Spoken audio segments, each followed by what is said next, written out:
Day. I'm Andrew Chamagan and we're live from Kampala's Serenic Conference Center. Now, children of all ages in all countries are being affected by COVID-19 pandemic, if I should put it that way, but in particular by the socio-economic impacts and in some cases by mitigation measures that may inadequately do more harm than good. Well, on the other side, this is a universal crisis, and for some children, the impact will be lifelong. Moreover, to the harmful effects of the pandemic will not be distributed equally. Now, they expect it to be most damaging for children in the poorest countries, where Uganda is among those in the poorest neighborhood, and those in already disadvantaged or vulnerable situations. Now, religious leaders have been busy trying to ensure that the faithful follow the safety guidelines and social distancing measures to control the spread of COVID-19. With the challenges mentioned above, the institutions have done all that needs to be done to protect the children in the wake of COVID-19. To expound on the role of the faith institutions, we have the representatives from the Interreligious Council of Uganda and some organizations that have strongly stood at the time to make sure that kids are very, very comfortable while in COVID-19. With me, I have Mr. Frank Katubeho from the World Vision. This is the head of faith and development. Good morning. Good morning, Andrew. And with us we have a Reverend Messenger John Wand Katende. Shalom, viewers. Good morning. And then we have Mr. Richard Magogo. Good morning, viewers. He comes from the National Chance of Pentecostal Evangelism Church of Uganda. And then we have the Reverend Canon Captain Ongang William. Good morning. Good morning. And last but not least, we have Sheikh Waiso Muhammad, the second Assistant Supreme Mufti of Uganda. Second Deputy Mufti. Second Deputy Mufti, yes. You are welcome. Good morning. And joining us from the virtual world, of course, the virtual world, we have Bishop Trinomijoni Kazi, the regional bishop, that is a Western region. Good morning, Bishop. Good morning, everybody. And we'll be joined later by another student, Nakalyango Sumaya Kevin in Rakai District, who happens to be one of those students who have benefited or who are being affected by the COVID-19. Good morning, Kevin. Good morning to you. Wow, the conversation then started. Now, I'll start with someone from World Vision. I need to understand, or if you could expound to us, the impact of COVID-19 on children and what is assumed as the role of the faith organizations in making sure that the children are safe. Yeah, thank you, Andrew, for hosting us this morning. I welcome our viewers out there. I welcome our partners that I have here in studio. Like you have introduced the subject, Andrew, the COVID has not only affected the economy, the old people, the animals. Everyone has been affected by COVID, and children, because they are little, because they have no voice, for them the effect is bigger. And first of all, when I look at a child, I look at a holistic being. I look at a child in all aspects. I look at a child in the physical aspect, a child in the social aspect, a child in the economic aspect, a child in the spiritual aspect. And the effects of COVID on children can be as big as I have described. We have had physical effects where children have failed to get food. The other day we had on media, children the mother was cooking banana peels. So you can imagine, children have been affected, no food. Children have not accessed some medical facilities because of the lockdown. Oh, yeah. Some children missed out their immunization schedules. That is physical. We have had physical effects like rape and defilement. You know, we've had a case where a father defiled his own daughter and impregnated this innocent girl. We've had teenage pregnancy. I think it was on news again where they said about 60 or so girls in Luka district, and I think there was another district in eastern Uganda who got impregnated in just 2 months of COVID. And so you can see that the physical effects have been very visible. And then social-emotional. These children have had a lot of uncertainty. The schools are closed. They don't know whether they will go back to school. I've seen my own children ask me every other day, when are we going back to school? Will I finish this year, or I'm going to miss school? Then we've had child neglect and desertion. We have had cases where parents, because they have to go out and fend for their children, they are caught up in the curfew and they have been sentenced to 1 month or 2 months in prison, and they are not attending to their children. We've had cases where children have been given into early marriage, and that one actually has I read a story. It was also news. It wasn't, I didn't read that. I think it was either NBS or NTV that parents in Kagada are giving their children at 5,000 shillings into marriage because of COVID-19, because they can't find anything, on the table. And then, of course, spiritually, children have missed a lot. Spiritual nurture. The faith leaders are here. Some of them have attempted to reach out to the population on media, but others have not. So some children are missing Sunday school. Some children are missing madrasa. Some children have missed where they are nurtured, just like even us old people. And again, I think when schools open, I have fear that there may even be dropout, because some children have started getting used to money. They are doing a few things here, earning money, and when schools open, they may say, why do I go back to school? I've been earning, because I see children in my neighborhood fetch water, so they are testing some money. So I think that is another serious effect. And then, of course, now this is to the government, the distribution of materials. Materials did not reach out to those children in the villages. Some children did not get any materials for school. Even as they talk about TV and radio, we still have very many questions than answers, because some villages have no power, some villages have no. So how is the government going to reach out to those children? So all these are issues. Children are affected spiritually, socio-emotionally, cognitively, name it. Okay. The role of faith leaders comes in very handy. Because from the time, for Christians, from the time I think the Bible was written, you realize, I think even in Quran it has the same, because I've seen when people are begging here, they go to church or mosque. They don't go to URI office or KCCA. It's a fallback structure of mankind. Yes, they know in church or in a mosque people give.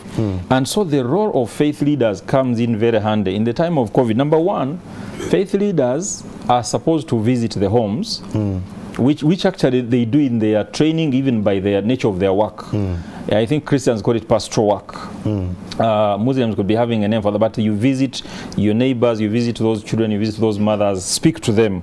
And when they see a faith leader, they get convinced that this will be okay. This is going to be okay. And we encourage that faith leaders go with hope. They go and encourage these people that COVID is going to end. This is not the first of its kind. And people trust faith leaders, and more than anybody. Yes. And they are here, they can be my witnesses. People trust faith leaders. Whatever they say, they take it 100%. And fortunately, faith leaders are everywhere in every community. Even down there where you think there are no people, you'll find faith leaders. And one thing I love about it is that when everybody has run away, the faith leader will remain. They will stay, yes. Yeah, they will stay. So that is very, very important. Then giving psychosocial support. In World Vision, because of this COVID-19, we are developing something called psychosocial first aid. So psychosocial first aid is where you find somebody who is mentally down, is psychologically down, and you step him up and you resuscitate him. Okay. You give him hope psychologically. So that is very, very important for faith leaders to give that psychosocial support. Okay, Frank will just tap in a little bit into that. Joining us for this conversation on the virtual lens, still we have the Secretary General of the Interreligious Council of Uganda, that is Bishop Wejuli. Julie is not here with us yet, but let's take a look at a clip that brings this conversation to context about the role of faith institutions in the fight against the abuses to the children in our communities. Let's take a look. A rise in sexual and gender-based violence has been one of the consequences of the COVID-19 pandemic and the consequent lockdown put in place. I note with great concern the increasing cases of gender-based violence in families throughout the country. Some of these cases have already claimed lives of Ugandans. A recent example of this sort of gender-based violence is Shakira Nava, who now regrets the day she met Moses Musisi, the person she has been calling her husband. She says she was on very good terms with her partner the night before the attack, but everything changed in the morning when Musisi realized that Nava had not ironed his shirt. A total of 3,280 cases of GBV were reported to the police. Uganda. According to some members of the civil society, the number of cases could be much higher than what is reported, especially now that the country is in a lockdown. How sure are they when they report the cases? How immediate are we responding? Even if you have a conflict at home and you go out, meet colleagues, discuss about things, you come back when you're what? You are relieved of that stress. But today, you sit, you sleep, dining, sitting room, kitchen. So children right now are at risk. We've made sure that whoever is fostering, whoever is having a home that is an alternative home to a child, we are supporting them in all ways that we can. This is increase of domestic violence was as a result of drunkenness. Most people, when they went back, they started drinking within their homes, and also some people are not used to staying together. The month of May, which has just ended, we had 139 cases of domestic violence, and those cases were spread across Lamu, where we policing in 9 districts. We need to ask ourselves, within this period of lockdown, when a woman is impounded, when she is suffering, when she's being battered, what is the first line response?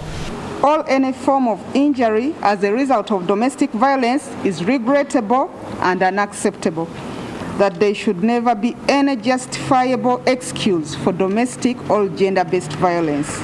Let us develop ways to prevent abuse and violence and the recurrent circle often observed within families across generations. As religious leaders, let us accept our moral responsibility to be alert and responsive to abuse within the families of our congregations and communities. Neither you nor the other members is an angel. I would like to tell my brothers and our dear husbands that do not arrogantly display your weakness as a man by shouting. The issue of rape, the issue of fighting, how can you beat a woman? How can you beat a girl? How can you fight with a maid? I want to call upon every community member to be on the lookout for cases of violence and, where possible, report them to local authorities for assistance. These are all voices sounding and being re-echoed again against the battering and the abuse of the girl child and the women during the lockdown. Now, to bring this to context, we're going to have the thought of Sheikh, the second Deputy Sheikh Mufti of Uganda, that is Waiswa Muhammad. Sheikh, from your perspective, how has the Muslim institution reacted to all these happening in the wake of COVID-19?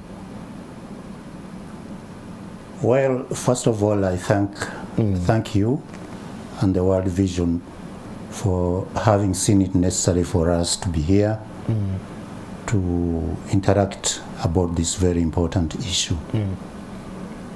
Indeed, the challenge of COVID has caught us unaware.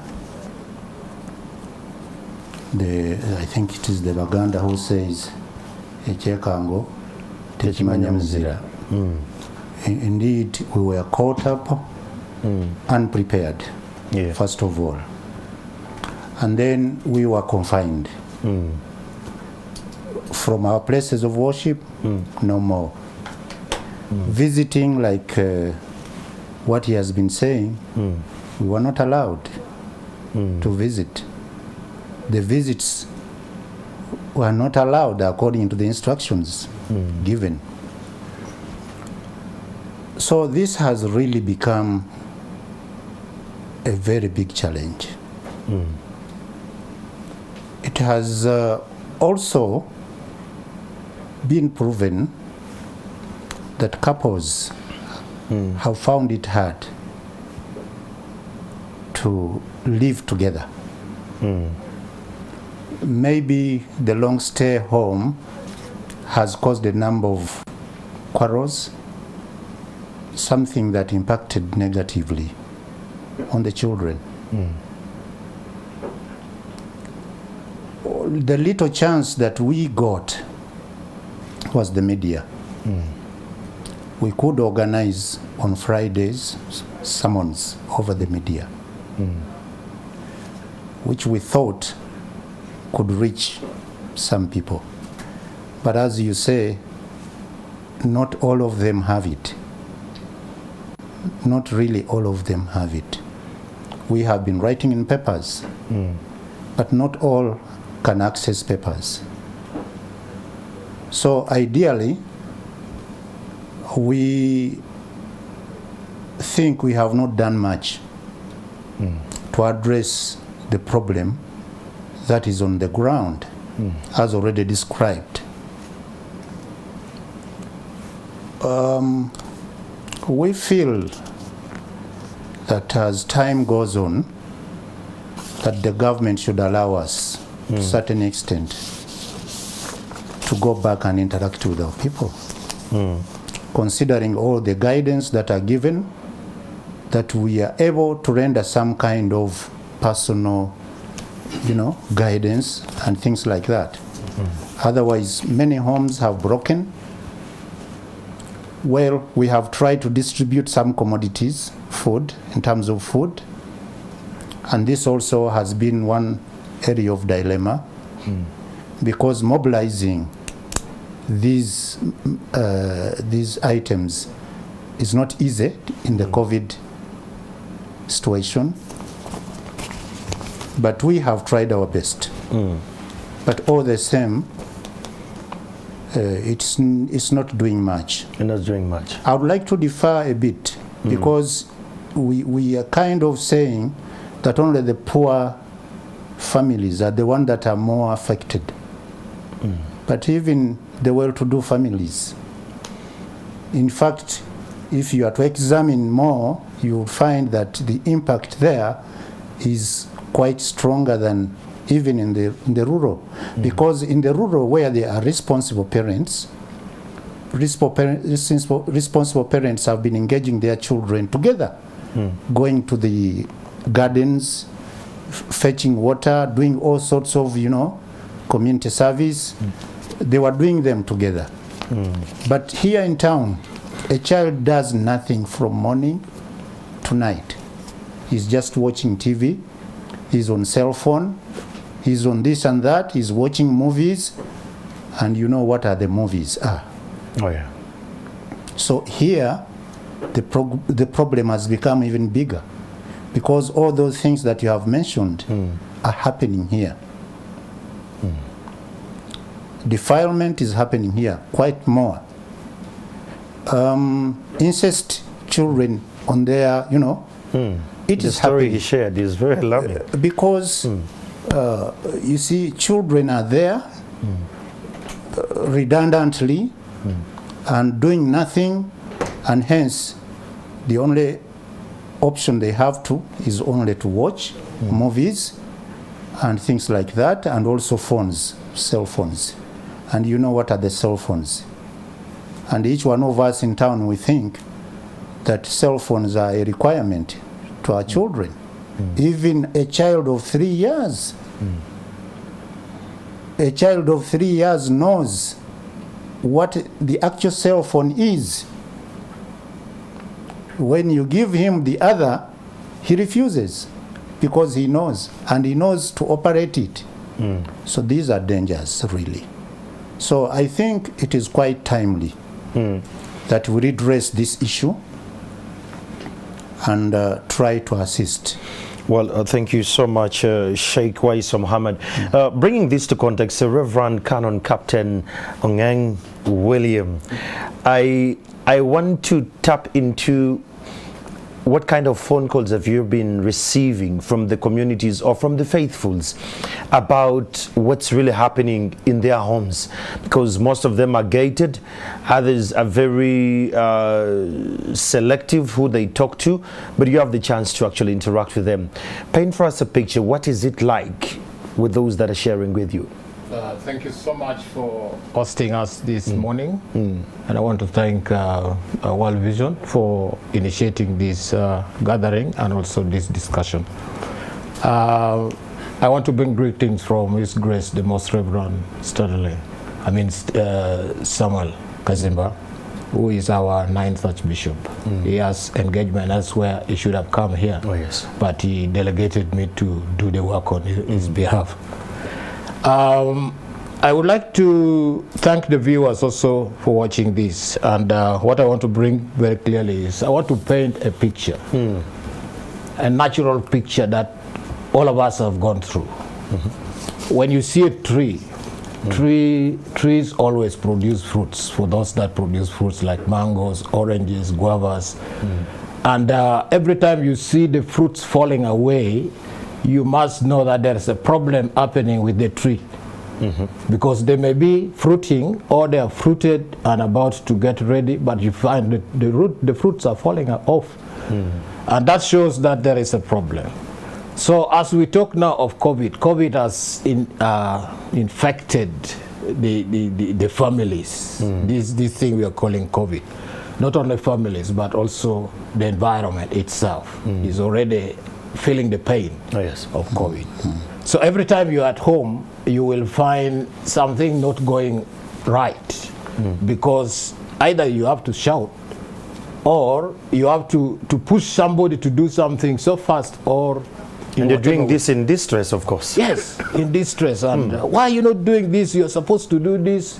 Because these children, some of them were not used to doing those things because they used to wake up in the morning, they wash up, they run to school, they stay there with their friends, they interact, they come back when they're already relieved in their hearts. And when they come back home, they find that the home is inviting. But now the home is from morning to morning. Same situation, same routine things, eating every time and drinking every time. You are told to wash, you are told to do whatever. So some of them begin being rebellious. And others, I receive phone calls telling me, this one has now changed his character. You find some of them climbing on tops of cupboards in the houses and falling down. And they are hurting themselves and they have to run, take them to hospital and whatever. And also, you know, if that is happening, opportunity of money to take them to hospitals are also a challenge. So that means the homes are a little on fire. And how has the church responded to all these queries that are coming through? Yes, number one, the church is engaging the parents so much through giving hopes, the messages of hope, to give them that hope. This is not the last and this is not the beginning. And you know that even everything that has a beginning, it will have an end. The COVID that is giving us hard time, my friend, I must assure everybody that it will end. But the process that will take us to the end is the challenge. So the church is engaging on giving more messages of hope. We have also engagement with the catechists, those who do work at the local level, and we are asking them, please don't just sit there. Those families with phone, call them, talk to them, because we are not allowed to visit. No one now will take you to their homes. They will take you as we are bringing corona to us. So it is a challenge. There is also reporting of these cases that are happening to children, to the authorities. You cannot just see and wait. The church cannot just see and wait. Cases of rape, cases of defilement, and cases of abuse that are being done on children. That if it comes to the knowledge of the church must report to the relevant authority. And this is also helping because when you report, you actually play a role of the other leaders in the community, because the community, even at any most difficult time, the leaders must stand up and they must not fear. So even now, corona for us, we are saying, let what may. We can shout at your gate that please don't continue doing that. Oh, yeah. So we are sending those messages, and we are empowering the caregivers, those are parents and whatever, with the key messages of the families. Please, family must be a little heaven at this time. We want to test that heaven now in this difficult time.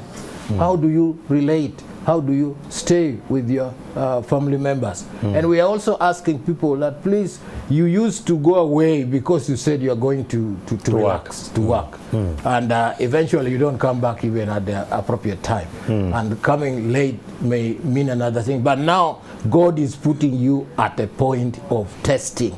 Are you a responsible father? Are you a responsible mother who can stay with the fruits? Because children are fruits that God has given us. How do you nurture them? How do you nurture these fruits? So we are, these key messages we are sending down, the messages of hand washing, the messages of sanitizing for those who can get sanitizers, but hand washing is the best. Recently I traveled somewhere up country and I found every home has a jerrycan of water and soap just at the entrance of the courtyard. That is a good message, and the church is standing to say, please don't forget. We are also giving messages of social distancing. And also, but I have also seen the opposite. I want to be very honest with you. Yes. I've seen the opposite, not only in the villages, also in Kampala here. Yes. People are gathering, staying so near to each other without even the masks. The masks. So what is that? That means the church must still keep reminding, because if the police sometimes say this, they take it on the other side of we shall arrest you. But church doesn't have its prison to arrest anybody to put there. Our prison is the message to the people. To the people. Thank you so much, Reverend Canon. Now, joining us for this conversation, let's go a little to the virtual world, and we talk to Bishop Trinom Junikazi, who happens to be the acting regional bishop. That is a western region. Let's talk to the bishop. Bishop, what do you make of the entire situation currently in homes and from the messages you're receiving from the faithfuls? Thank you, my brother. I'm very happy this morning for this wonderful conference. But before I do anything, I first give a credit to the government of Uganda, which has at least made us to reach at such a step, because it is, I hope, the first time for such a conference to happen deep to Kamwenge, where I am now. It is amazing for us here to see that where church has so far reached now. I hope we may not have fear as such, because we've been just using our small churches and some other small radios, but we did not know that we can reach at such a level where we can share different ideas with different different media. I hope we shall reach and settle the matter as we are seeing. According to what you are asking me, here in Kamwenge, the church, or as a lady face in a church, we've been acting as the watchmen. Normally, that's how the Bible calls us. We are the watchmen or watchdogs, sort of a kind. The watchmen do not sleep. Before these things came to attack, or before these things came to stabilize our homes and churches and children, we were aware, because the Bible talks about it in the book of Matthew chapter 24. It makes us to be alert all the time, so that we can get the way how we can protect our children and our family. In Kamwenge, we've been thinking about it, because the Bible gave us notes that these things will come. Children will suffer, parents will quarrel, and the other many things. So we've been on alert all the time. But good enough, as the people who had faith in the Bible, we knew that there was one person, there was one leader who called himself a good shepherd. A good shepherd in the Bible, it talks about him that in a shepherd there can be some lambs, wheat, lambs. So we were ready. We knew that anytime our children, our homes would be affected, would be attacked. So we've been getting ready. Now, as the good shepherd in the church, we've been trying to see how we can protect our innocent children in our homes. Only that we have been just using house to house, home to home, but we have not yet reached at this level. But I think now, since we have reached at this level, we can get the way how we can protect our children. Our children have been suffering. Children, some of them have been even being thrown in the toilet, being killed, dumped everywhere. So many people have been making noise, weeping, quarreling without any help. But when the Bible came in, well, Bishop, I'll have to cut you short. Bishop, if you can hear me, I'll have to cut you short. These people, innocent one. Bishop, can you hear me? Bishop, I'm going to cut you short for now. Some have been. Okay, as they're trying to electrify his sound on the other side, we're going to have another person to give us her insight in this. Sumaya Nakalyango Kevin happens to be a child in Rakai district, and she's a child just like any other Ugandan who is at home in the wake of COVID-19. We would like to tap into our experience with this entire lockdown. Kevin, if you can hear me, good morning. Good morning to you. How are you? I'm fine, Kevin. Now, paint for us a picture. How has it been for you to stay at home for all these months with all that you wanted to achieve as a child? Yes, I beg your pardon? Paint for us a picture. Okay, how has it been for you to be at home for 3 months? You've been home for 3 months and you've not been going to school. You do the same things every day, left, right, and center. You have the same peers in your hood. So how has it been?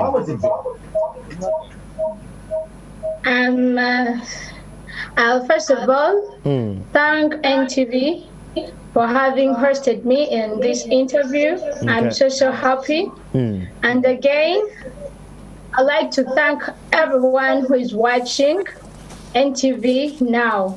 Okay. But to talk about that, basically, it has not been a simple experience. Because staying at home all the time is not simple. You're idle. You sometimes find yourself you don't have anything to do. Because in the previous days, we're used to being at school. For example, this month of June, Dora is in our second term of the academic year. So now we are home and very many things are coming up all the time. Yeah, and child abuse is also rampant and it is on the highest peak. So it's not simple to stay at home, sincerely speaking, because some children are not used to staying with their parents all the time. Parents really don't know the character of the children. They're used to teachers. And now things are not simple. We have child abuse on its higher peak. And this is because there was the closure of schools. So many children think that schools will not open again. So they're doing things they want. They're doing things anyhowly. Others have even resorted to marriage, basically the girl children. Yeah, they've resorted to marriage. They think that marriage is the reason. They think marriage will help them out to sail through this lockdown, yet it will really not. And the other thing that is causing child abuse go higher is lack of basic needs at home. Many children lack basic needs. They lack food, they lack soap, they lack sugar to use at home. So instead of being patient and wait, because parents will never fail to provide in any situation, so they decide to run away in the guise of saying, but instead, they're going into marriage where they think they'll be provided everything they want. And the other thing that is also causing child abuse is greediness. Very many children are greedy. They think they're supposed to have whatever they think they want.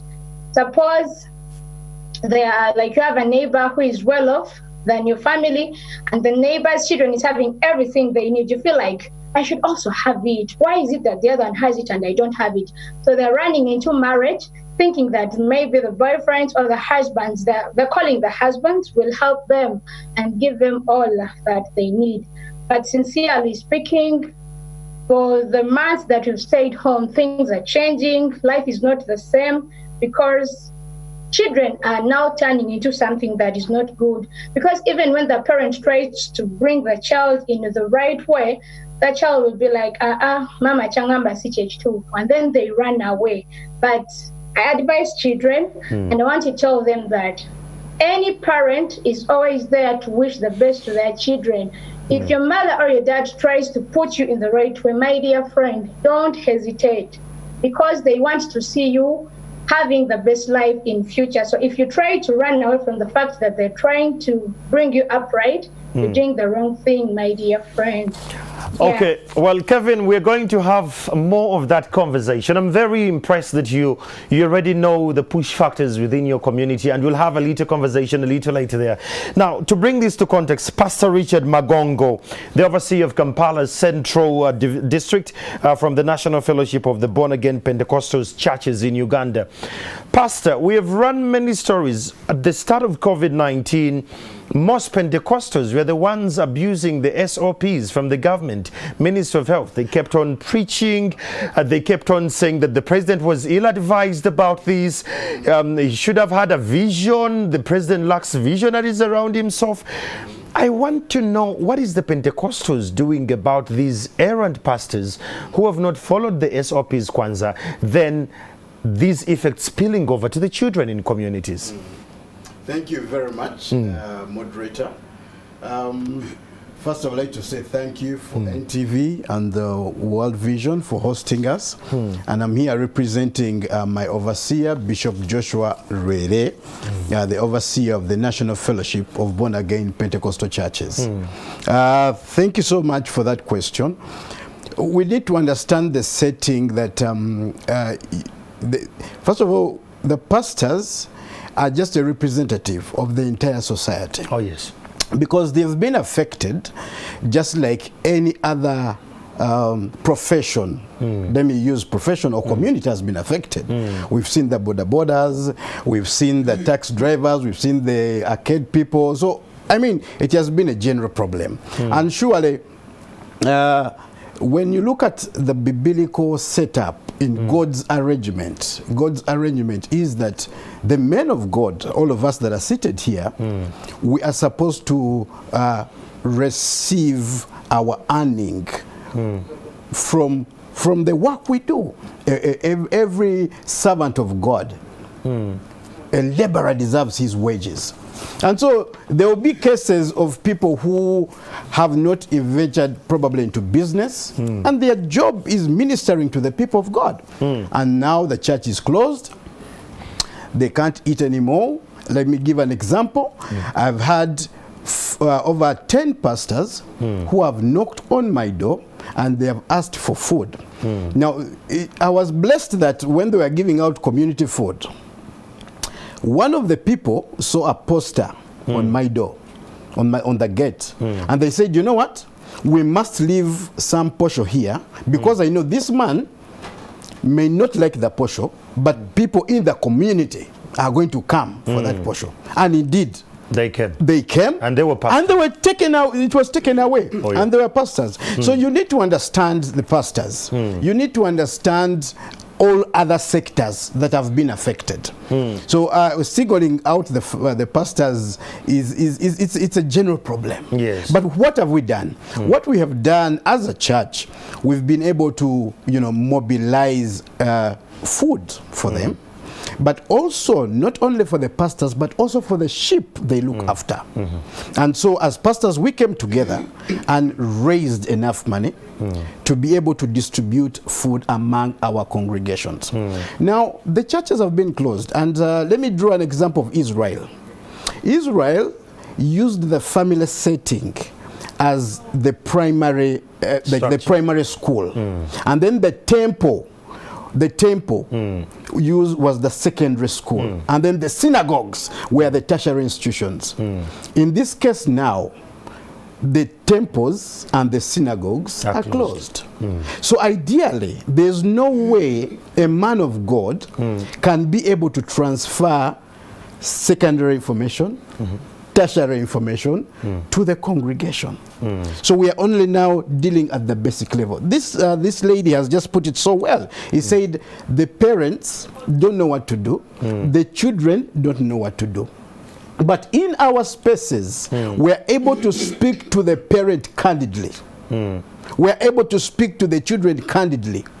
And I saw some SPOs going around, and they were saying that when the churches begin to open, Sunday school will be left at home. And in one of our responses, we say that's dangerous. Why? Because when we speak, the parent will listen.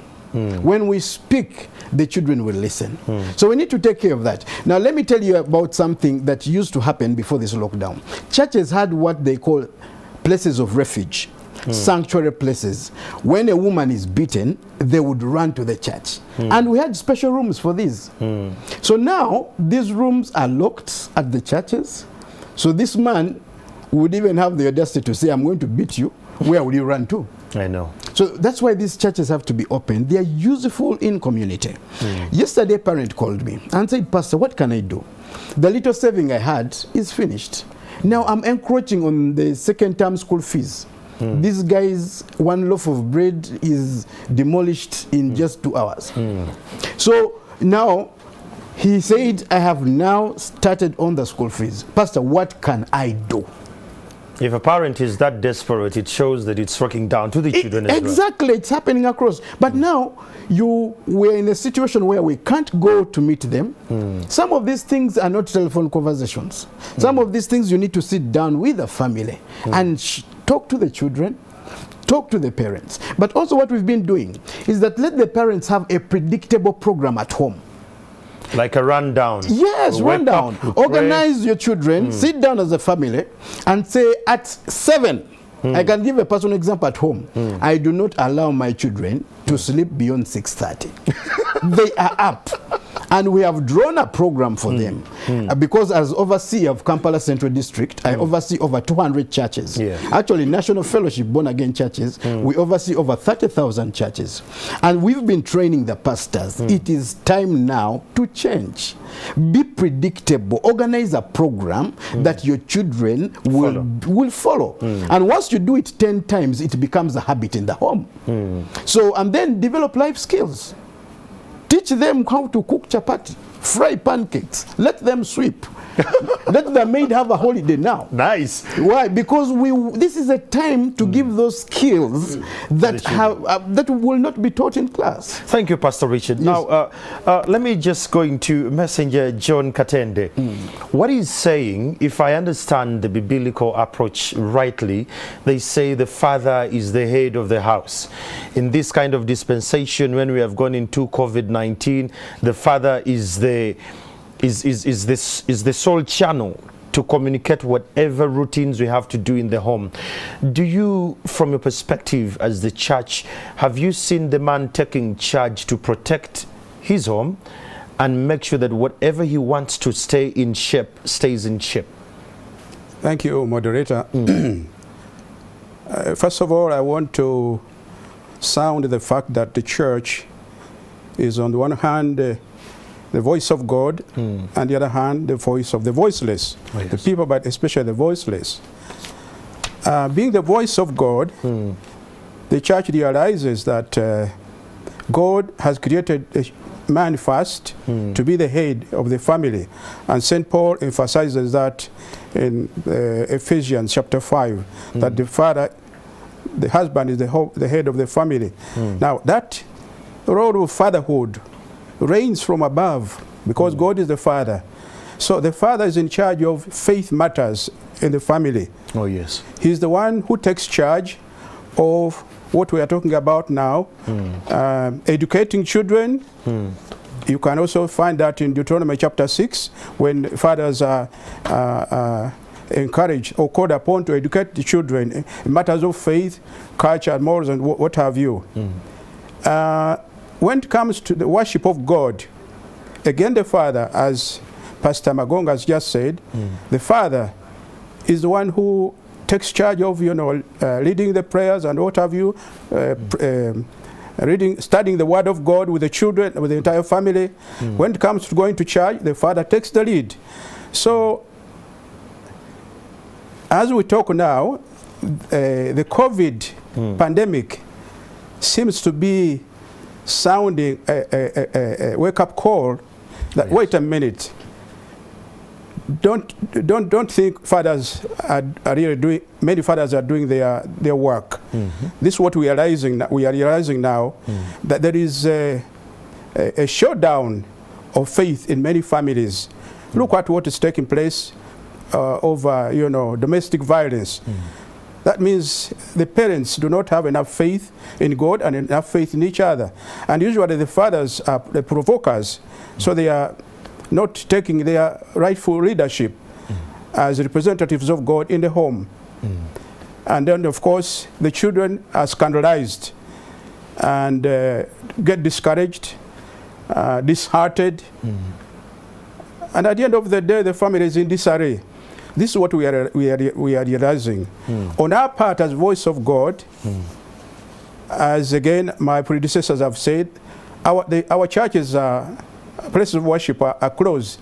So it's not easy for us to reach out to our people as the case used to be before coronavirus or COVID-19.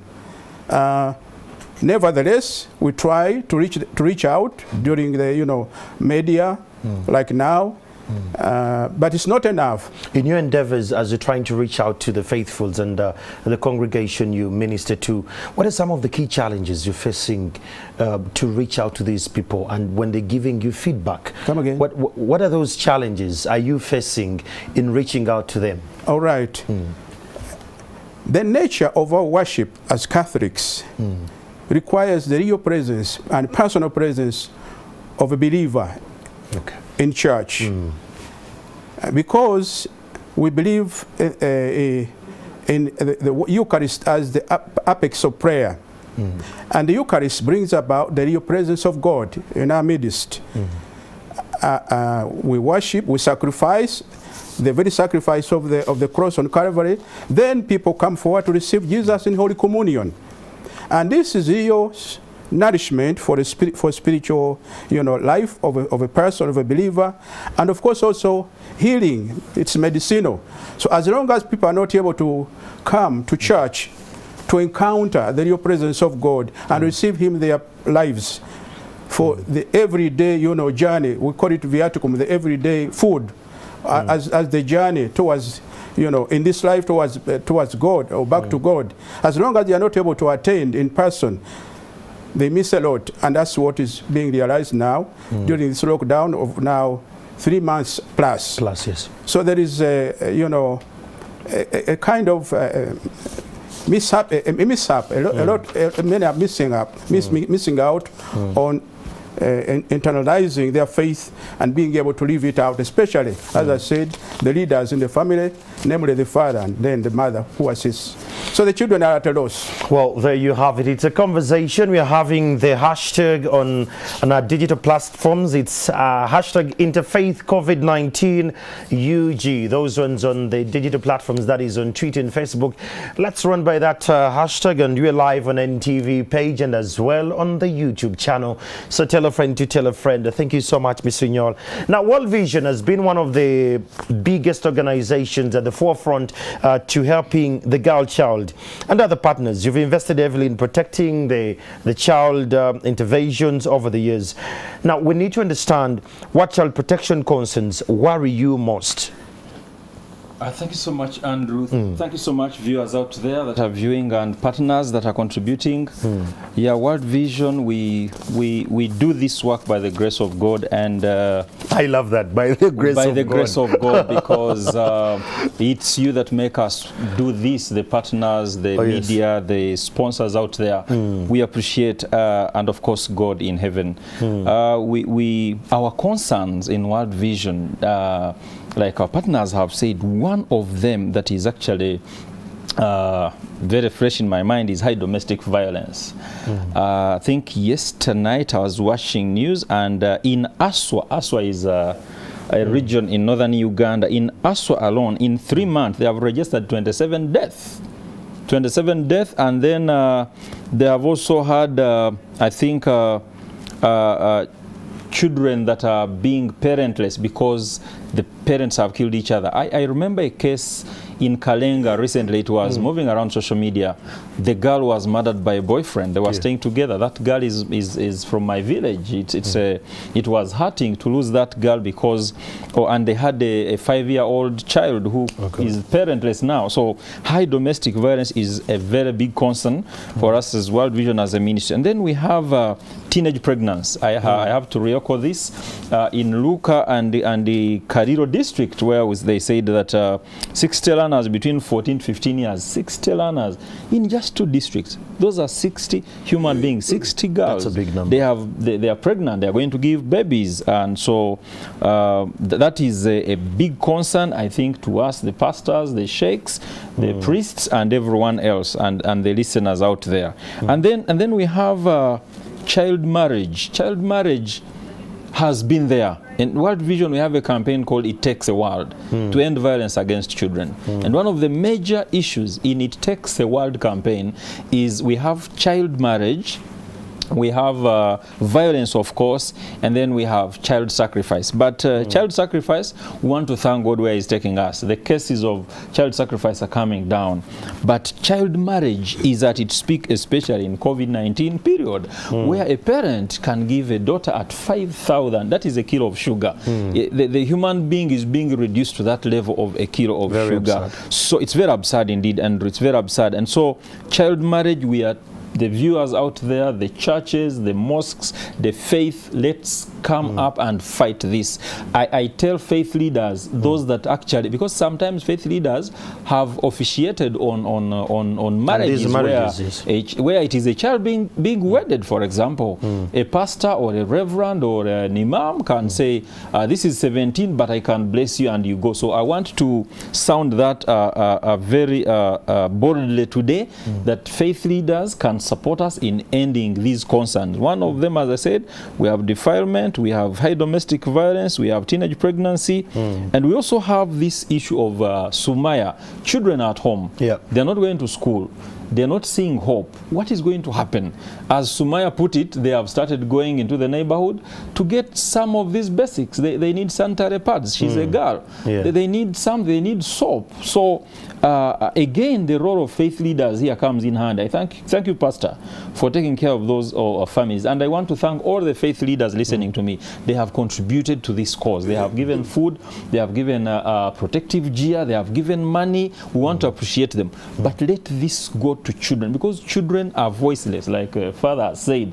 Children don't work. They cannot speak. We normally silence them. The government may not hear them. They don't sit in parliament. So the concerns are here, but as World Vision, we cannot do much without media. We can't do much without faith leaders. We can't do much without the government. So how can CSOs work together with other stakeholders to bring this to a 0 point? What do we need to do? Even the faith leaders are here, but they need to have an action point from people like the World Vision, who have already been, well grounded with regards to these issues. Well, yeah, again, by the grace of God, we are being trusted, even the government or the CSOs or the partners here, or even media. But as I said, it is by the grace of God. But one of the ways we can increase the synergy is we can utilize the existing structures in Uganda.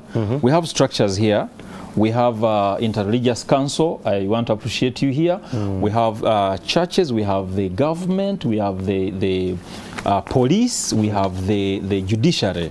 So we can utilize these structures because they have the mandate.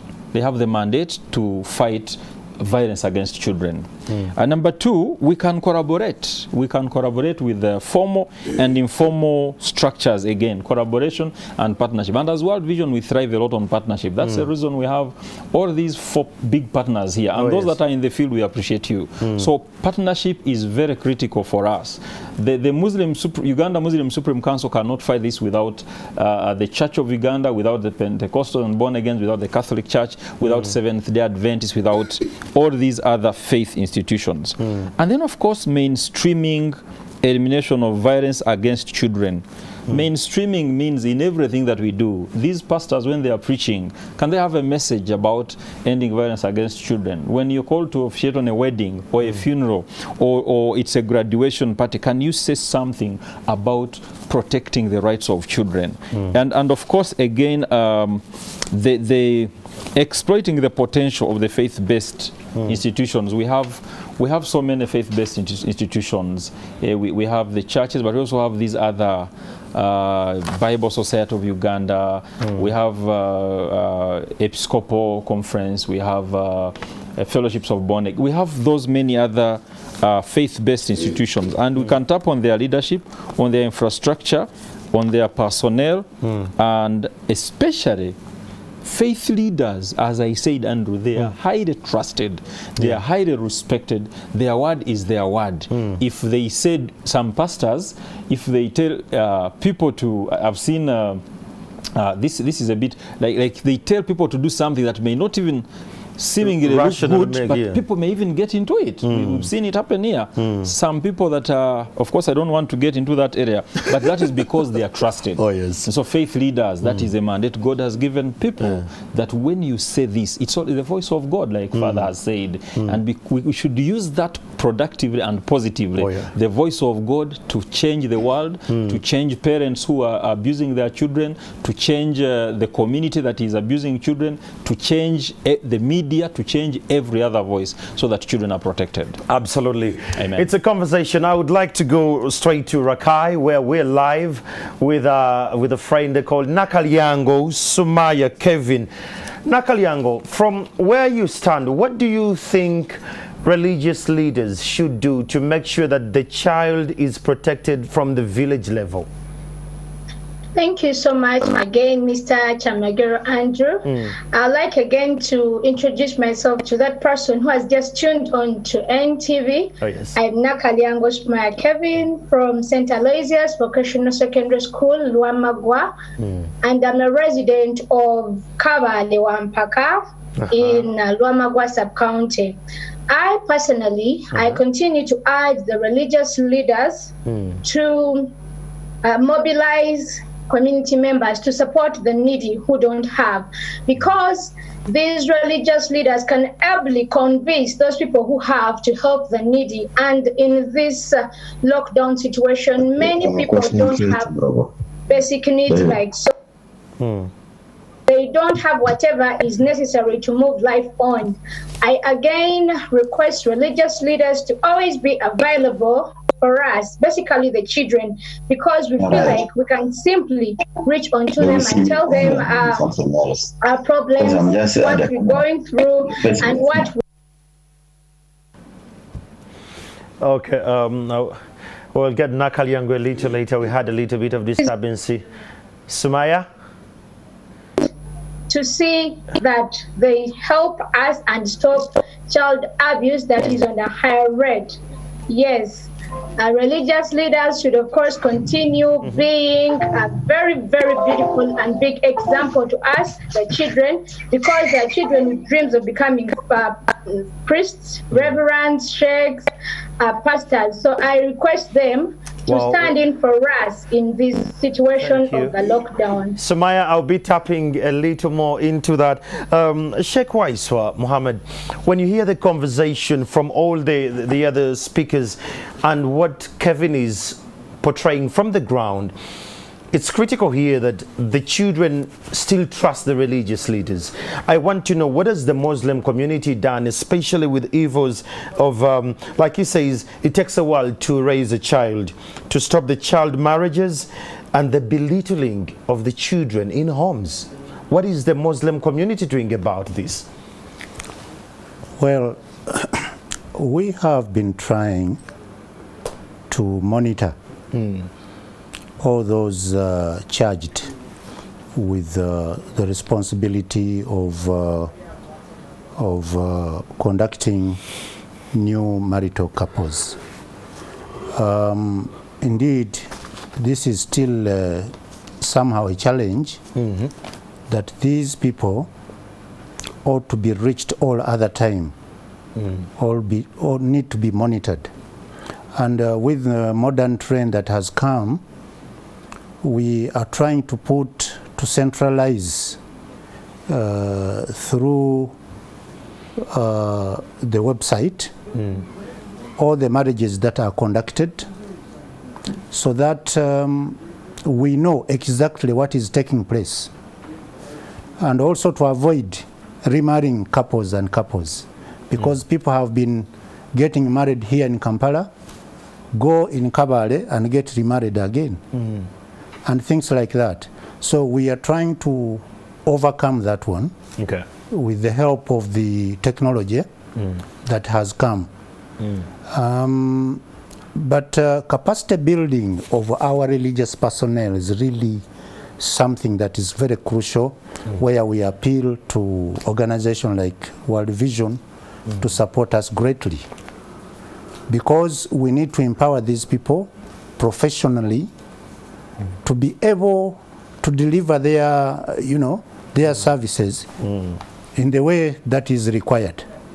Otherwise, the mistakes that always happen because of that. And ideally, we also appeal to the government to reinforce the religious leaders' way of doing things. We always find problems. Of course, in every flock, there has to be people who are disrespectful, those who go out of the norm, those who run away from the mainstream, you see. But then the government welcomes them, licenses them to do whatever they do. And that is really wrong. Where something of that nature happens, government should always consult the mainstream. What is happening? What is this? And then the licensing also, let not be a business thing. It's not a business. This is a religious thing. It should have a mode. There must be, in government, a monitoring kind of situation that prevails over this kind of operations. Otherwise, as you had put it earlier, there could be some religious people who go contrary to the orders. And even if our leaders try to call them to order, they don't listen. And then the government gives them space and allows them to operate that way. So I think we are, in all our respect, we do experience such things, but we pray that we work it out properly so that we monitor seriously what is going on right on the ground.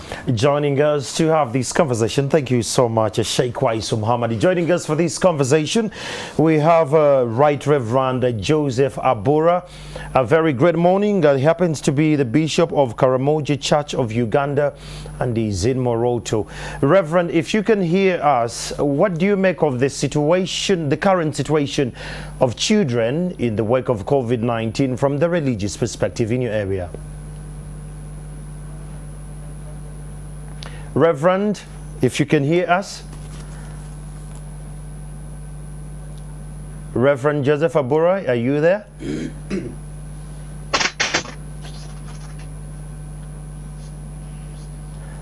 Reverend? Okay, paint for us a picture. What is happening in Moroto in the wake of COVID-19 and what the church is doing from that side to help the children stay firm in faith and they're protected?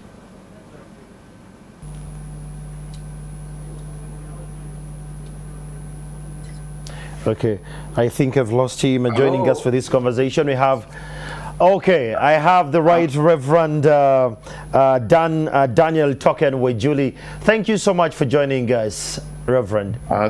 Thank you, moderator. Sorry, I'm not Right Reverend. Yes. I have to clear that. Okay. Yeah. Well, let's get into the conversation. What are you doing from your lane of power as a religious leader to protect the children in the wake of COVID-19?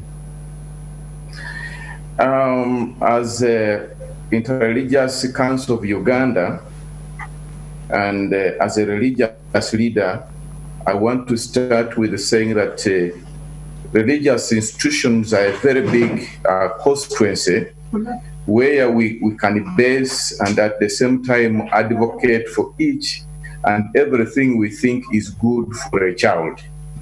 We have programs cross-cutting all aspects of life. But first of all, allow me to register the apology of the Secretary General of IRCU, Mr. Joshua Chitakule, who would have been on the floor.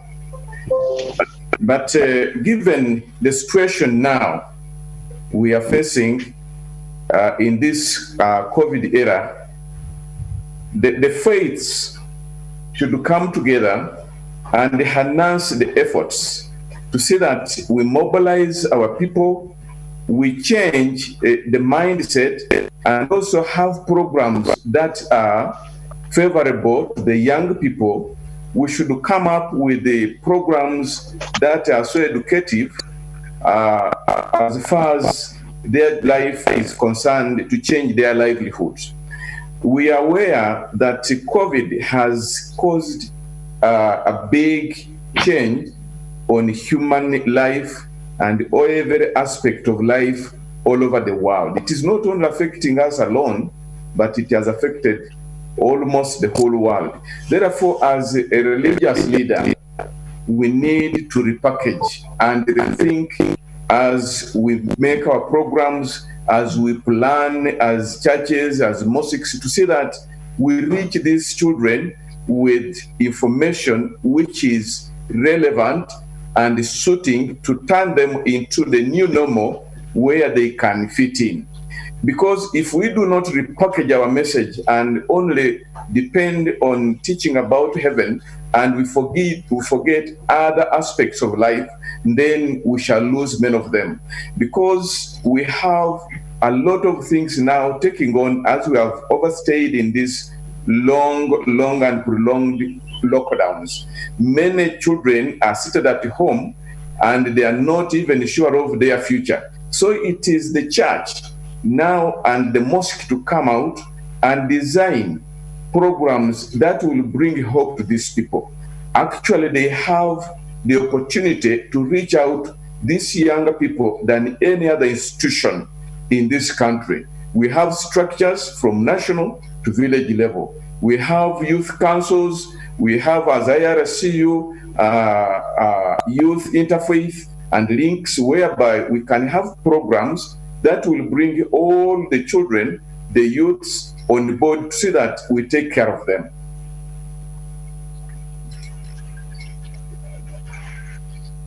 Are you getting me?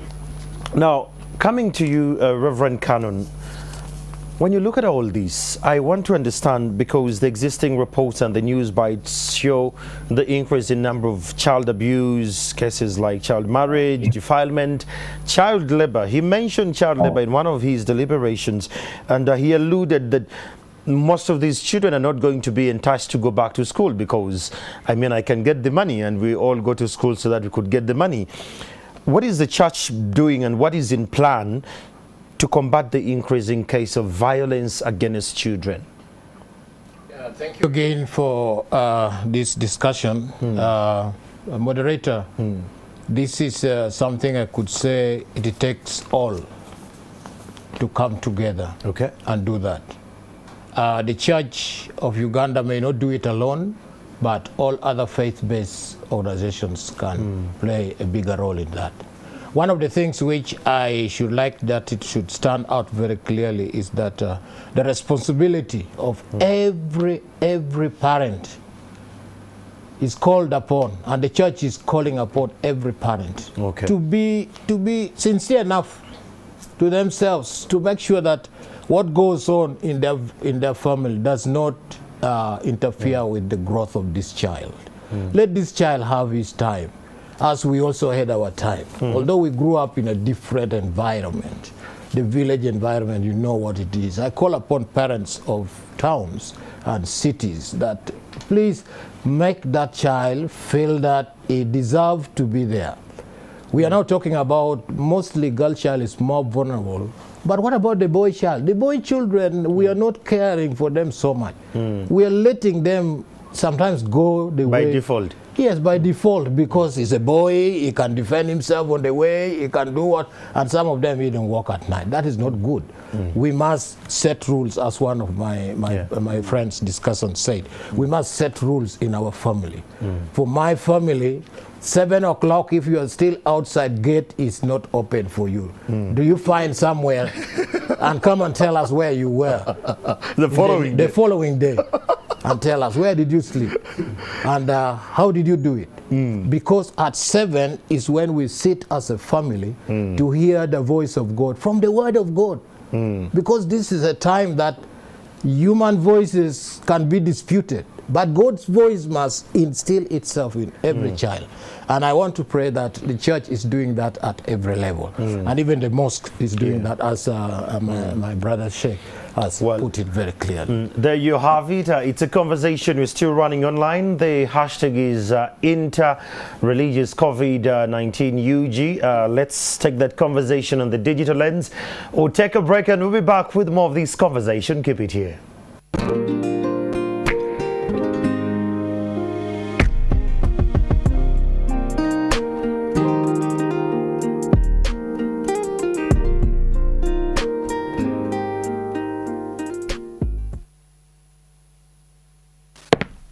Here at NMG, we ensure that your favorite newspaper, radio, and television broadcasting channels are always readily available to you.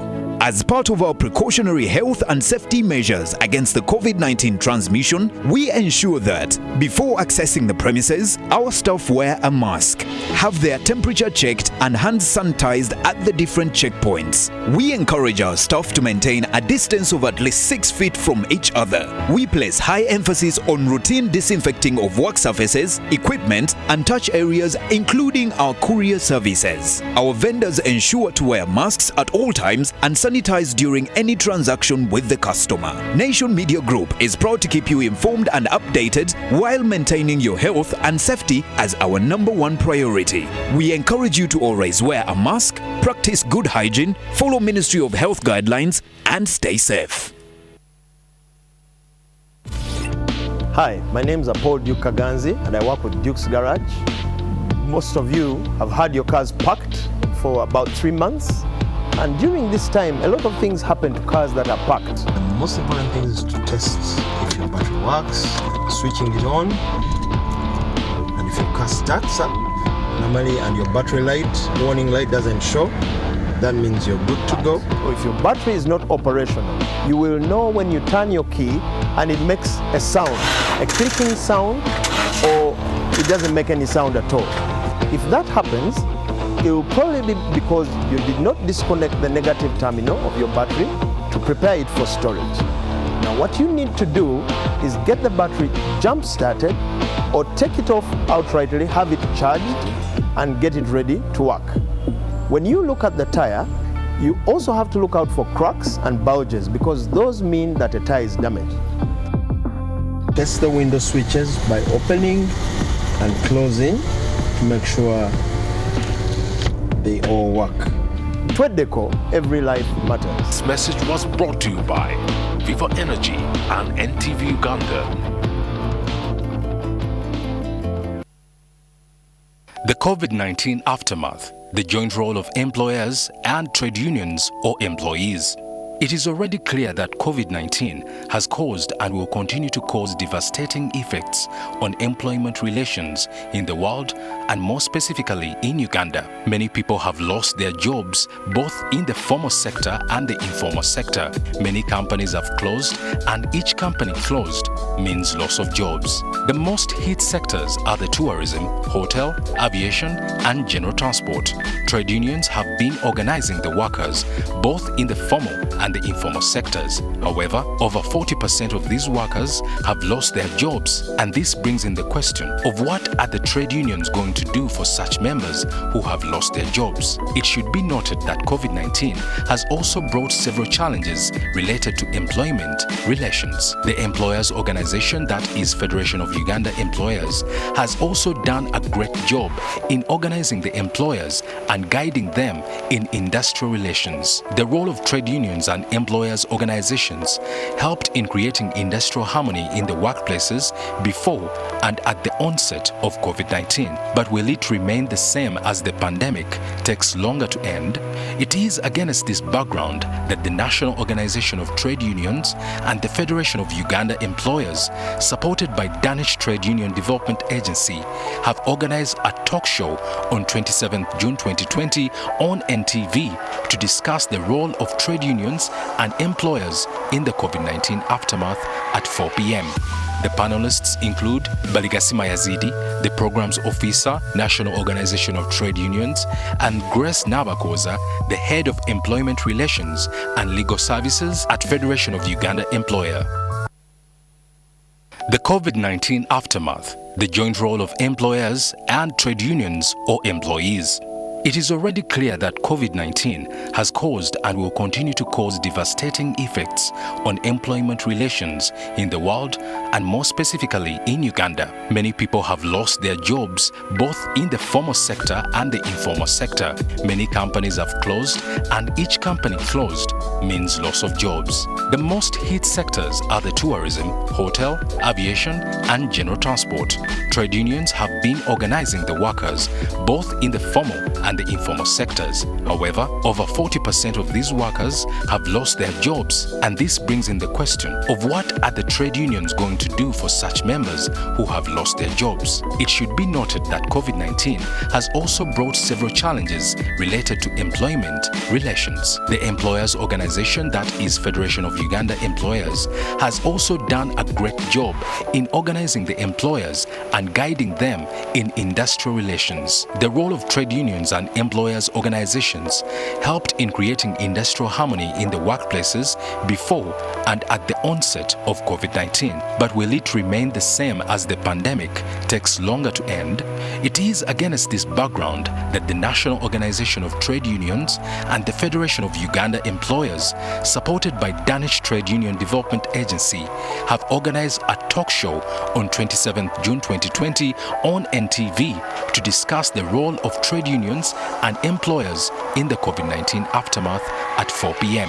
The panelists include Baligasima Yazidi, the Programs Officer, National Organization of Trade Unions, and Grace Nabakoza, the Head of Employment Relations and Legal Services at Federation of Uganda Employer.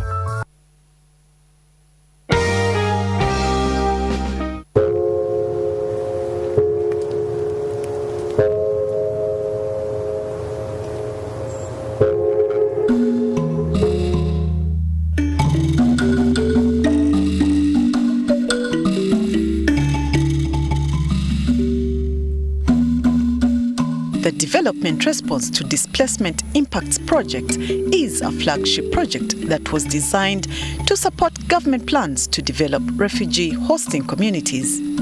This has largely been realized through the Office of the Prime Minister and with support from the World Bank. A number of socio-economic infrastructure type projects have been completed. These efforts have largely been aimed at improving the access to basic social services and financial independence through economic activities and environment management. Uganda has a refugee population of over 1.2 million, making it the biggest refugee hosting nation in Africa.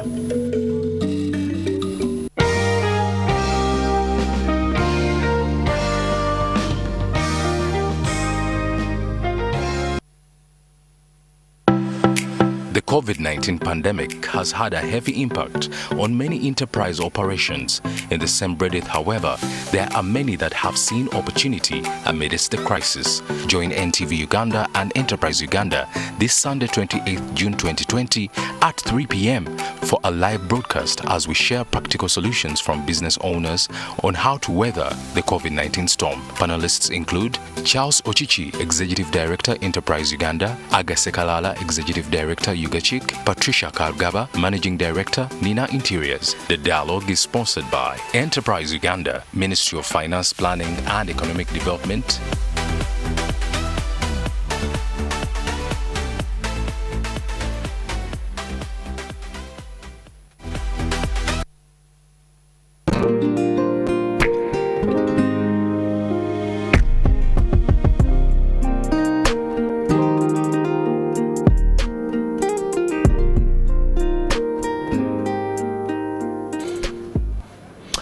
Hello again, it's still NTV. I'm Andrew Chamagin and we're live from Kampala's Rene Conference Center. It's a conversation we're having, the role of religious leaders or faith leaders in the protection of children against violence in Uganda.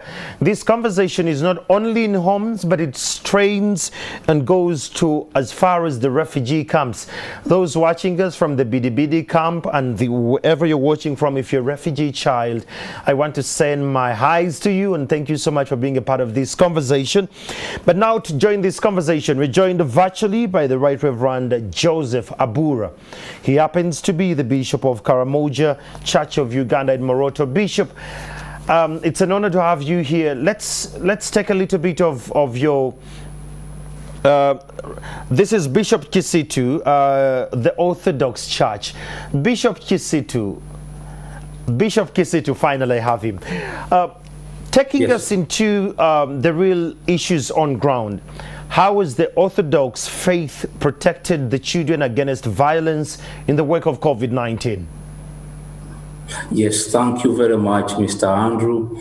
I greet my colleagues, the fellow religious leaders in the studio and out of studio, and all our followers. Of course, I also thank the World Vision Group for this good partnership with all of us as members of the IRCU, the Interreligious Council of Uganda, in preparing this wonderful discussion, sharing on the problems of this COVID-19 situation and how we can help our children.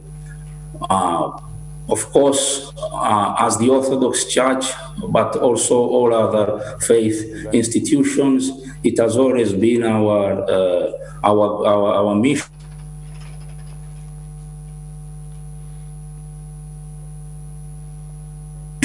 to ensure justice, preaching a lot about human rights and, of course, those of the children.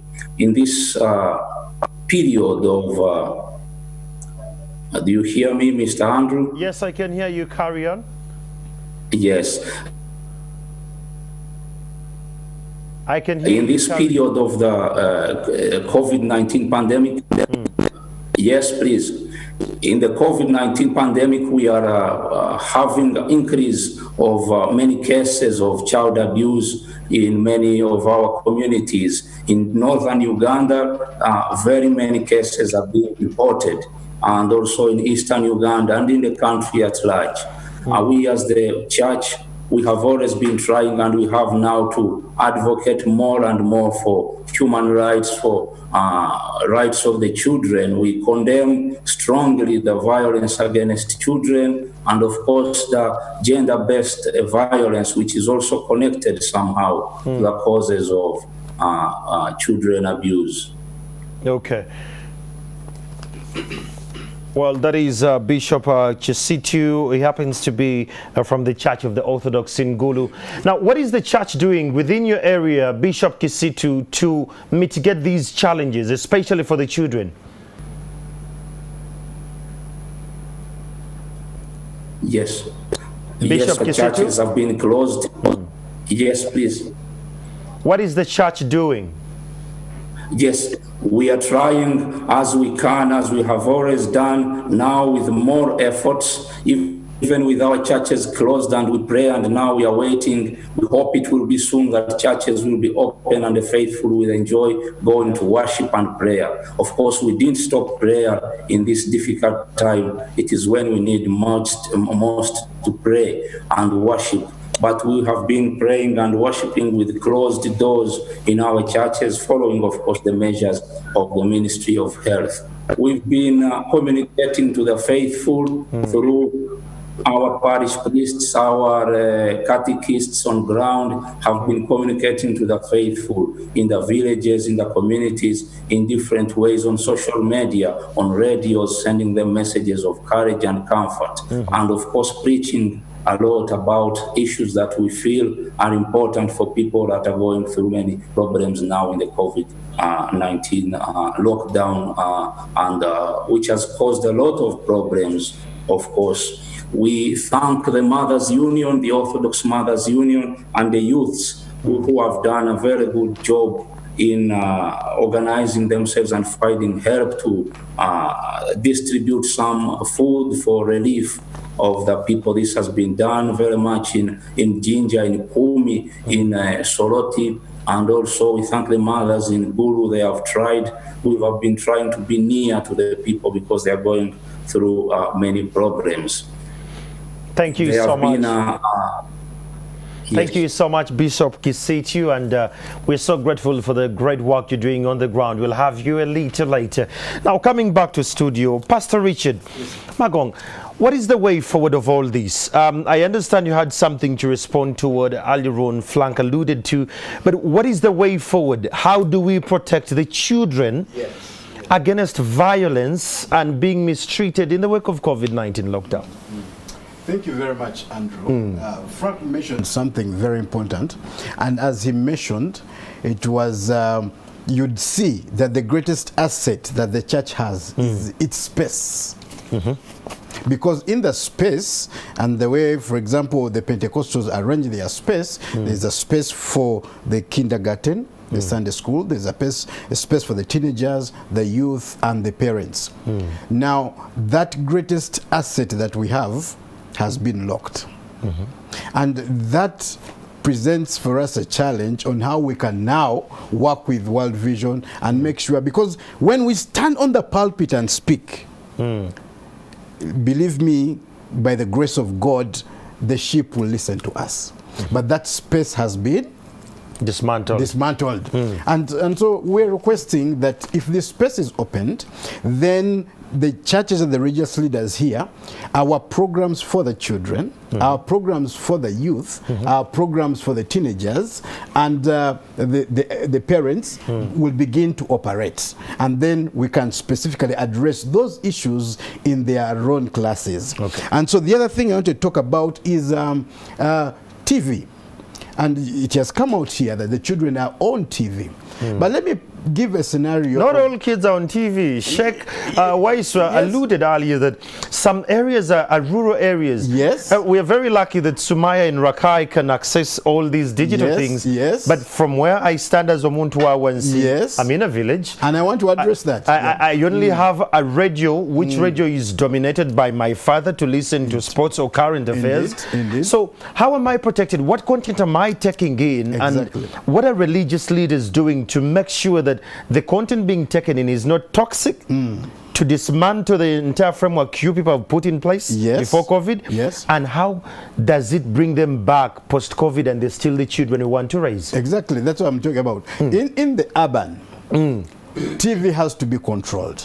Let me give an example of Ben Carson. One of the examples that when the father died, how did the mother raise this young man? Because we're also talking about single parents. He had to program TV. That you will watch TV at this time and at this time. And whatever you watch, give me a summary. I need to know. I need to know. I have done that. I'm talking practical and what I'm telling my pastors.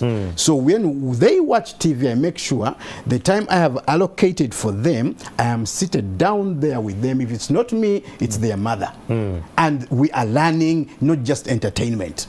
So in the modern parents who have a TV, please, you just have to know, now this is the new classroom.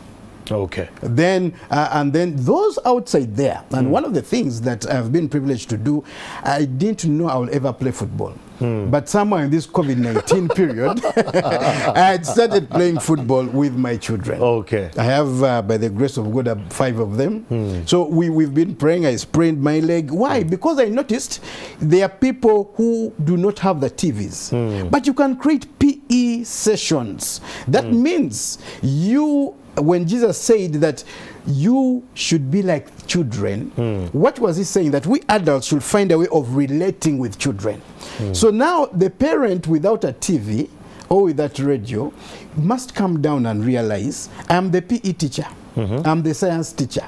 Let me begin to engage my children in these avenues. And so practical steps that you can do in your compound, like the president told us, even in your sitting room. One of the things I've done is to buy Scrabble games. But there are other games that we used to play when we are still children, like Dulu. I've played Dulu. This Dulu can be played everywhere, but you teach the child strategy. You teach the child teamwork. There are skills that are going there. And then the other thing, I attended a school, and they said that 90% of the children have learned pornographic content from phones. And that research specifically said mothers' phones. And so I want to speak to the mothers. If your child must use that phone, must. Pastor, can we just say parents' phones? Parents' phones, because, okay. because usually the father's phone has a password. In some spaces, it could be the father. Okay, the parents' phones. Make sure your phone is clean. Number 2, be there with the kid. Be there with the kid, and let them access the phone as you're there, so that there's an interaction. I know my brother said at 7 there's that policy, wonderful. But the challenge we have as pastors, we want the children to grow up as pastors. That is a problem. And we forget that they are children. Let's give them the chance to make their mistakes. Yes. So I want to appeal to us, the religious leaders. Let's allow the children to break the plates. Let's allow them to play. Let's allow them to get dirty. There's a point, because we did this as well. There's a point when they will understand that my parent, subscribes to this faith. And then slowly we begin to teach them as we move on. And the prayer, as we've said, let the prayer go on, let the Bible study go on. But the other thing I wanted to mention, I know I may not have another chance, is the training. Indeed, we need to do a lot of training across the board. World Vision, we need to partner with them. Even communication. You know, they say meaning is not in words, meaning is in people. Yes. So we need to understand that what I say is what my child will also understand me to say. So we need to teach parents all these methods. But the most important thing, one of the things that we are overlooking is that the church has been a support system for the children. And let me tell you, children are expensive. Because when we are having Sunday school, you'll buy those children biscuits, you buy them porridge, you buy them this. But the money has now gone. It's also important the government to understand that this is a group that needs to be supported financially. From the word go. Yes, from the word go. And if they allocated some money for the religious leaders to make sure they apportion this money to help the youth, to help the teenagers, to help the parents, and all this, because we are spending. I can tell you we are spending, and these are things we need to look at and talk about candidly. Because when we hide our heads in the sand and say that religious leaders are not being affected, you're badly affected. We are badly affected, and the community is looking at us. The community is looking at us. And I can tell you, from when you look at all these religious leaders, when the offerings come in, when the tithe come in, they apportion it to the children, they apportion it to the youth, they apportion it to the parents. Pastor, can we have a conversation strategically located to empower families, to protect children, rather than having a conversation that you're such a good father, you're such a good mother? Can we go back to this conversation that it entirely depends on the children? Can we have a conversation to empower the children from where they stay, where they go to school, where they play from, that the parents can understand that? Because from where I stand, from what you're saying, the parents seem to be detached. The kids are finding their own space to be what they are today. And we've come up in a generation where now, like you said, the children are entitled. Like what? So how do you fix the entitlement? Yeah, what you said, greedy. It's entitlement. How do we fix the entitlement? Is to understand that they are living in a new generation. Thank you, and Pastor. so we have to come down to that generation and begin talking to them at that level. Thank you, Pastor. Well articulated. Joining us is the Right Reverend Joseph Abura, that is the Bishop of Karamoja. Reverend, it's an honor to have you. Finally, we have you here. Good afternoon, Reverend. Good afternoon, Reverend. Good afternoon,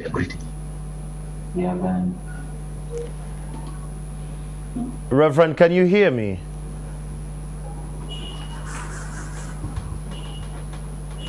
Reverend, can you hear me? Well, I think we'll have the Reverend. Yeah, I can. How about you? I can hear you. You can hear me. Can you hear me? I can hear you. I can hear you now. All right, Reverend Joseph Abura, what should be done? What could be your recommendations from your side and school of thought? How do we protect the children against violence in the wake of COVID-19?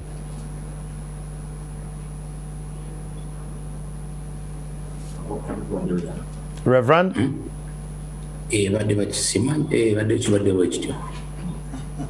Reverend, I can hear you. Can you hear me?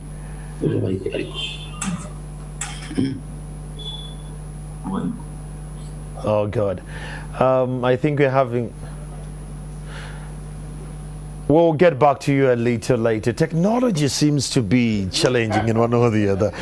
Monsignor John Katende, what's the way forward? What could be your recommendations in protecting the children from the family unit? How do we protect them that the family unit understands it, the village level can understand it, and the village leaders can understand it going forward in COVID-19? Thank you once again. I think we have to tackle first and foremost the issue of ignorance among both children and parents. Both parties are ignorant of what we may call human dignity, human rights and duties. Rights and duties. Both parties are largely ignorant. So we need to address that very proactively, and through the, although we cannot meet them directly, but through the available means of communication to start with. I am also thinking in terms of installing loudspeakers at village level. Okay. Like the government has promised radios and TVs at those levels, so that in each village or trading center there is a loudspeaker, without of course attracting people to come together in big crowds. Well, as they go on with their work, they can listen to. And the church is blessed with structures right from the lowest level, the village level for that matter. Should I also say from what we call basic ecclesial community, we call it kabondo in the local language. And we have leaders there, so we can train the leaders to do that work. I don't have to go down as a priest. I invite a few leaders, or I go to them and train them, then they can relay the message, both to the parents and to the children. And when the schools are open, I think we should streamline this lesson of teaching children their rights and duties and the human dignity. Two, I also want to request that government should trust church leaders to be able to follow instructions concerning COVID-19 gatherings, so that people can once again come together to worship their God and listen directly to the word of God, and as I said, also receive him in their lives.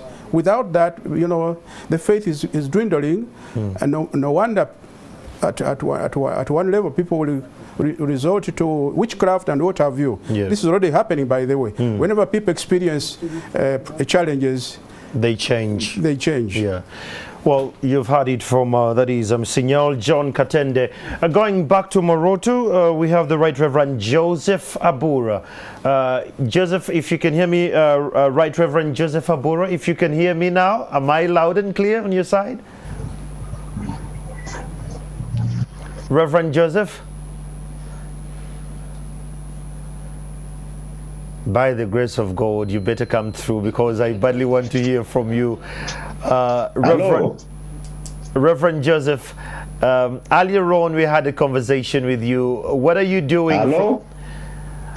I can hear you. Are you hearing me? Yes, I can. Thank God. Now, I want to know what should the church do to protect the children against violence and abuse in the wake of COVID-19? And what are you doing? Hello? Carry on.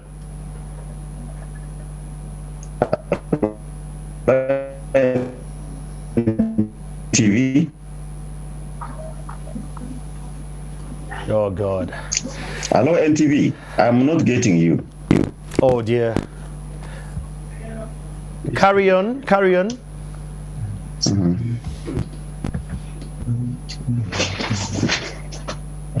Oh no. Hello. Yes, right, Reverend. I can hear you. Carry on with your submission, sir. Well, this should be very clear to the Ministry of ICT to make sure that we have a strong fiber in the country, that we can freely have this conversation on the other side, that we can get all that. World Vision and the other partners in this, what roles do we see the religious leaders should put in place to protect the children and to make sure that their children are safe? Thank you so much, Andrew. A quick win for me, the partners listening to me, and faith leaders and the community and every listener out there. Faith leaders, matter of fact, they need to continue doing spiritual nurture for children, especially at this time, because children need to hear the word of God. As we heard Sumaya, some of the vices can stop if they were able to hear. I know we are limited, but given the media, given TVs and radios, and now that we can actually move to these families, social distancing, we can speak a word to these children. Number two, I would want the faith leaders to ensure that right information is being shared. There's a lot of information happening around. Faith leaders can actually approve this information because they have that mandate in the communities. What is being said? Can these faith leaders find out if that information is right? Faith leaders also could actually help distribute educational materials in this time of COVID-19 so that children can find these materials in their homes rather than moving around, because partly why they are not protected as much is because they may be moving around to find out what the other ones are doing. And of course, faith leaders, we have seen some of them distributing food, but we're still calling upon them to distribute if there's anything they can share with the children out there. And of course, strengthening mental and the well-being of children through individual contact while observing the government regulations and addressing stigma and violence. You know, some children are already stigmatized because of what is happening, like those girls who are pregnant in Luka district, like those that are being defiled. So the faith leaders can come in to address the issues of stigma. And I know some faith leaders are not known by some children, but this is the time to, because where I come from, sometimes we find the faith leaders on address, they speak to old people, and children are told that somebody will come and take care of you. But this is the time when children need to see faith leaders come to them if they can. I think also I know World Vision, at some point we provided bicycles to faith leaders so they can move into the community, so they can do counseling, so they can speak to those domestic violence that is affecting couples, so they can speak into the situation of COVID, bring hope to the people. Yeah. Well, thank you so much. That happens to be Frank from the World Vision. He has made it much, much more elegant. Let me go back to Moroto. I really want to hear something from Moroto, from the Right Reverend Bishop Joseph Habura. Hello, MTN. NTV. I mean NTV. Yes, carry on, Reverend. Good afternoon. Good afternoon, Reverend. I am speaking from Moroto, and for all of you. Indeed, the issue is on also in Karamoja. it's a lot, including some CFGM in Amadat or Pokot. But in Karamoja, I can say, because part of the southern part, it's about 45 casualties, especially senior 1, primary 6, primary 7, actually have been defiled. And the problem is that there is low key in the response by parents. The police is struggling. But the problem is that police is struggling without involving churches or religious institutions. This is a thing we must work together. Police should be able to get to the churches, the CP units, the child protection unit in the police, the probation officers must come to the religious institutions. So now they are hiding these things from religious institutions. How can we, even when I was inquiring recently, yesterday and others, many people did not know. And so it was not easy to get information. We want to say government must work with religious institutions.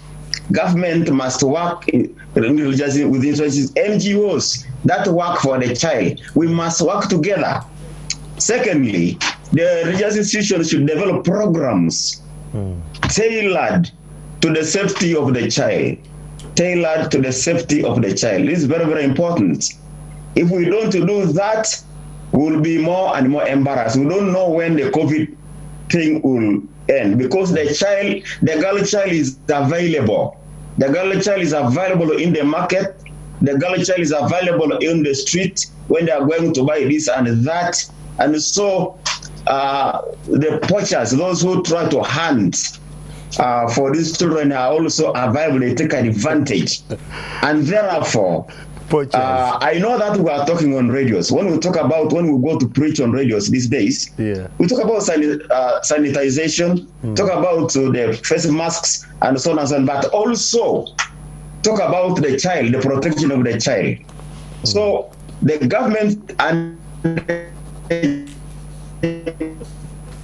religious institutions should develop programs, as I said, that are tailored to it. Otherwise, we may not see the end. Now it is something that we must wake up. We must all act. You see, the churches have been kind of listening to government and so on, the NGOs, but I think this moved because we don't know much really. Because the lockdown stopped us, the churches are closed, and therefore it is not easy to access the public, to access the churches, because those are the place of where we talk, where we tailor these issues to their parents and to those who are concerned. But right now, there is a quiet. Probably government might have to slow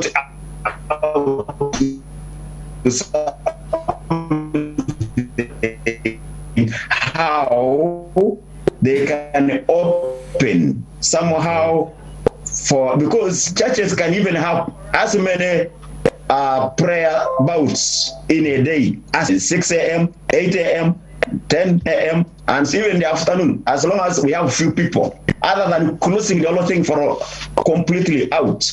So we can have different times of prayers on a Sunday, so that we can even have now the people to talk to. But right now, even radios are quite expensive. You have to buy airtime. Some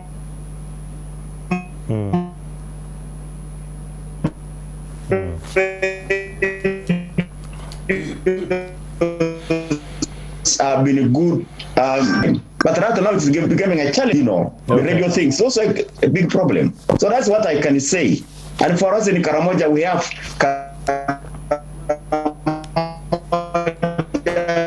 okay. Well, I'll have to let you go. Thank you so much, Bishop. Thank you so much for your submission. He was live from Moroto. Now, let's hear the commitments from the Muslim faith. Sheikh Waiswa Muhammad, can I hear some commitments from the Muslim docket saying that this going forward, this is what we're going to do with regards to protecting the children? That's the call to action on your side?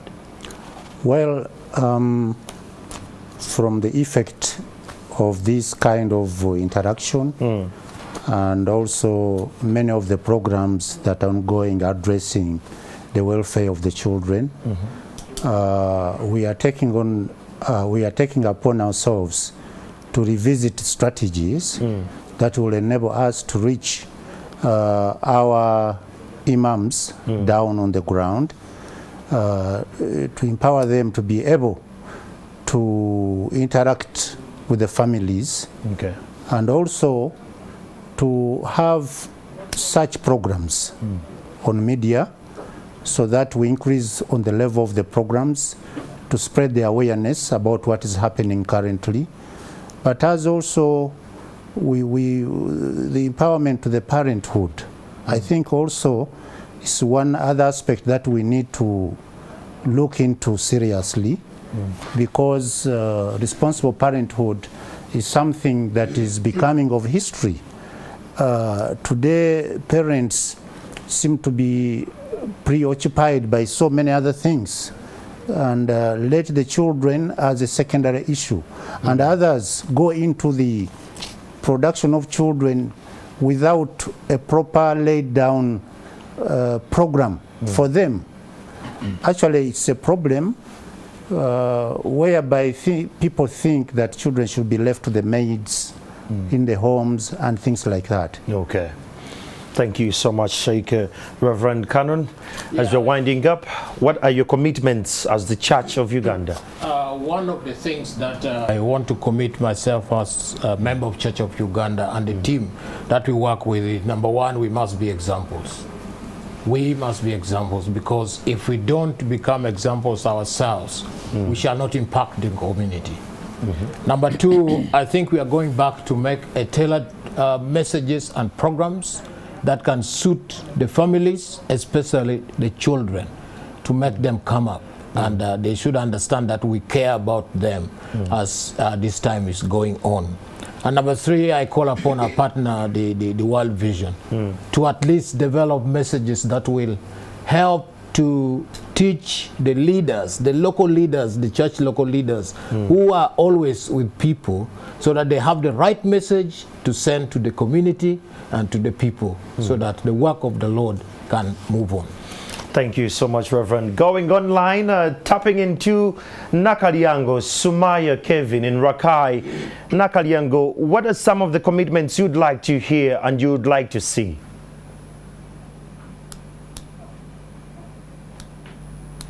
Sumaya?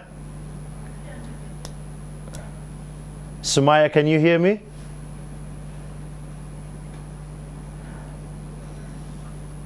I can't hear Sumaya. Pastor Richard, while we're winding up, what are your commitments as the National Born Again Pentecostal Fellowship? From the National Fellowship of Born Again Pentecostal Churches, we commit, one, to design tailor-made material relevant for this COVID-19 period and how to take our children through that. But also we pledge, because our structures go from national to the lowest level, we pledge to be part of distributing the education information and material. Once it's handed over to our structures, we shall make sure every child to the lowest village, they shall get it. We also pledge to continue being available to distribute this food to the children, because we know where they are. Because they come from the community, they come to our churches, but also we want to be prepared to offer counseling, biblical counseling for that. Biblical counseling, because the more we point the children and the parents to God, there will be order in the families, there will be order between man and woman, and there will be order in the children. And then maybe lastly, we want to commit to design what we call materials development, tailor-made material from the church perspective, addressing family, addressing sexual issues, addressing mental issues, and all these across the board. Because in the Bible, for example, children are known as gifts from God, rewards from God, and that should be the picture we should paint to the people. But also in the Bible, we know if your younger sister was going to get married before the elder sister, that wasn't allowed. allowed. They would put your marriage on stop, and then the elder sister would get married first. Why? Because they respected marriage institution. Thank you I so think that much. should be our role in that area. Thank you so much, Pastor Richard. Signor John Katende, what does the Church of Uganda commit to, rather the Catholic Church commit to going forward to protecting the children? Through the department of the Good Samaritan, which is well established in the Bible, beginning with the Acts of the Apostles, chapter 6, after Jesus had, introduced himself as the Good Samaritan, the church immediately took on that role of catering for the poorest of the poor. And this time we are addressing the families with children who are at loss, as I said before. Now, to play the role of the Good Samaritan by raising essential commodities for poor families, and we can easily identify them and mobilize resources like food, and give it out to the people who are really in need under the umbrella of the Good Samaritan. Okay. Oh, there you have it. Do I still have Sumaya Nakariango on the other side? I'm on. Sumaya, going forward, what are your commitments and what would you like to see as a child in this country done from the village level to the national level? Thank you so much. I would like to see our leaders continue preaching and telling us on how to avoid COVID-19. And again, I would like to see my fellow children follow all the rules and regulations from the Ministry of Health and from the presidential office, because we're always told to stay home, put on masks when we are moving, always sanitize every time. So I'm requesting the leaders to continue preaching. My fellow children, stay at home, stay safe, follow everything that is told to us, and don't lose hope. Schools very soon will be opened. We shall go back to school, pursue our dreams, and of course reach into our future goals. Yes, thank you so much. So much, Kevin Nakaliango. It was an honor to have you to be a part of this conversation. Wrapping it up, Richard, Frank Atubeho, what are the commitments from World Vision as an entity that is at the forefront of this? Yeah, thank you so much, Andrew. As we move towards the end, I have to make this, I think this is more important. The Bible says the end of the matter is better than its beginning. So this is very critical as we end. Number one, as World Vision, we want to exploit the potential of the faith-based institutions and the brothers that are here. We work through them, we achieve through them. So we want to exploit that potential that they have, and that's a big commitment because we cannot go alone. It takes faith leaders to end violence, and so that is a commitment that we are going to make. Number two, we want to work with the government to ensure that child protection structures remain functioning during this period of COVID-19. The child protection structures are known to us. We have the toll-free lines, we have the probation office, we have all those structures. We want to work with the government. Number three, we want to invest in media campaigns to raise awareness on the issue of child protection. One of them being ending child marriage, ending violence against children, and then child sacrifice and every other. But that one, as I said, is not common here. So we want to invest in the media campaigns, and if you can give us free slots, we'll be welcome to come here and speak about the issues of children. And then we also, this is a call to the government, that the government needs to increase funding in child protection, the child protection case workers, the supporting structure, the police, the probation office. We are calling upon the government. If you're a government officer, a government minister, and you're listening to me, or the president of Uganda, please, if you can increase the funding into children issues, we will be very, very glad as World Vision. Thank you so much. That is from World Vision. That is Frank. Winding this up, let's have Reverend Daniel Token Wejuli still online with us going forward. We want to hear your commitments, Reverend. What are your commitments from your side? Our commitment as Interreligious Council of Uganda Secretariat is to see that we strengthen the area of advocacy and also influencing the policy process in order our policy makers to come up with the policies that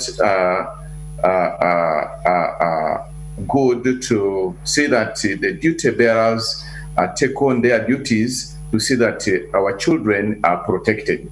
Two, also to see that we come together with our development partners, for example, World Vision, to see that we continue with such programs on social media, on the TVs, and at the same time to go down to the grassroots to see that we train those people who are responsible to take care of our children, like the teachers, the chaplains, the parish priests, the imams, to see that they get the information which is current that will help our children to be safe.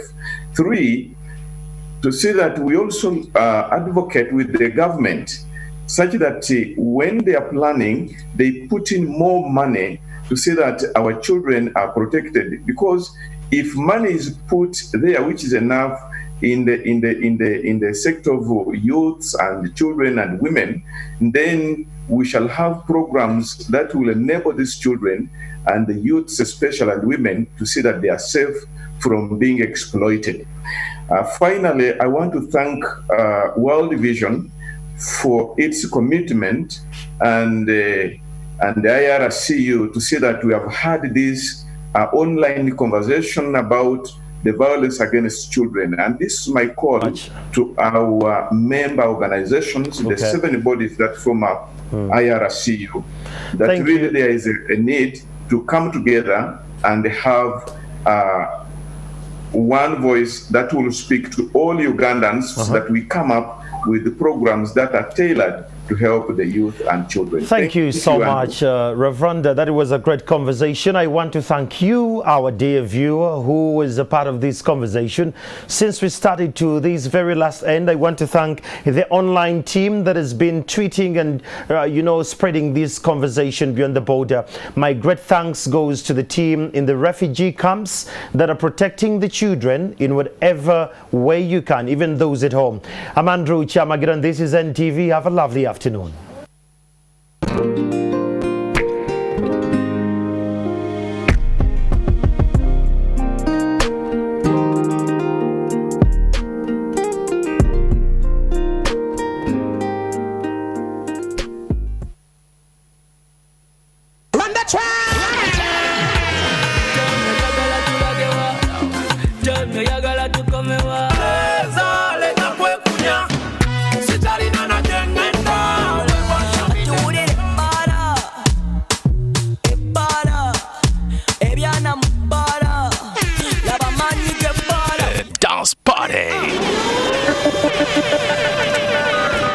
Get your dancing shoes